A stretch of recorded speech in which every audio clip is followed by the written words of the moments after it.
الحمد لله ثم الحمد لله والصلاة والسلام على رسوله الكريم আল্লাহ রব্বুল আলামিন বলেন ওমা খলাকতুল জিন্না ওয়াল ইনসা ইল্লা লিয়াবুদুন আমি মানুষ এবং জিন জাতি সৃষ্টি করেছি আমার ইবাদতের জন্য। ইবাদত কেমনে করবা? ইবাদত হলো নামাজের মাধ্যমে ইবাদত করবা, ধনী হইলে যাকাতের মাধ্যমে ইবাদত করবা, কিন্তু বড় লোক ওয়াজের মাধ্যমে ইবাদত করবা। আমাদের সমাজে অনেকেই দেখা যায় নামাজের মধ্যে সূরা কেরাত জানে না। আরে ভাই, আপনি যে সূরাটা জানেন না সেটা ইমাম সাহেবকে জিজ্ঞাসা করেন। ইমাম সাহেব দেখেন না আমার সূরাটা হয় কি না হয়, আপনি আমার সূরাটা লন, আমি দেখি। আল্লাহর নবী বলেন কুন আলিমান আও মুতাআল্লিমান আও মুস্তামিআন আও মুহিব্বান ওয়ালা তাকুন খামিসান ফাতাহলি। কুন আলিমান, তুমি আলেম হো, আলেম হতে পারলাই না সমস্যা নাই। আও মুতাআল্লিমান, আলেমের ছাত্র হো, আলেমের ছাত্র হতে পারলা না।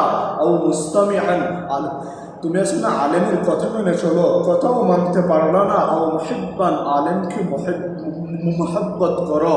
ওয়ালা তাকুন খামিসান ফাতাহলিক, তুমি 5 নম্বর স্থানে যাইবা ধ্বংস। 5 নম্বর স্থানটা কি? 5 নম্বর স্থানটা হলো আপনি আলেমের বিরোধিতা করা। ওরে দুনিয়ার মানুষ, পরিষ্কারভাবে বোঝো, তুমি যখন দুনিয়ার জমিনে এসেছিলা তোমার নাম তো আলেমে রেখেছিল। তুমি যখন দুনিয়ার জমিন থেকে চিরদিনের জন্য বিদায় নিয়ে যাবা, তোমার জানাজার নামাজ তো আলেমে পড়াবে। ওই আলেমের কেমনে বিরোধিতা করো? আলেমের সাথে আল্লাহ নবী নিজেই বলে দিয়েছেন ইন্নাল উলামা ওয়ারাসাতুল আম্বিয়া, উলামায়ে কেরাম জাতির মাথার মুকুট। আর ওই উলামায়ে কেরামের বিরোধিতা করে একদল, জানো না তোমার জানাজার নামাজ তো 4 তাকবীরে ওই আলেমই পড়াবে, সুতরাং ওই আলেমের বিরোধিতা করবা না।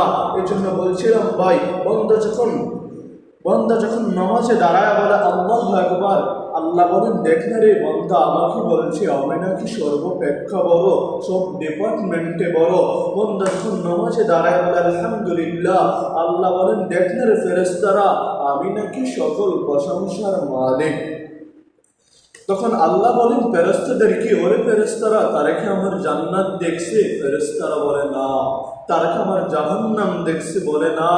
পুরসিরাত দেখে নাই, কিয়ামতের ময়দানও দেখে নাই, না দেখে আমাকে বিশ্বাস করেছে, যা তাদের জীবনের সব গুনাহ মাফ করে দিলাম।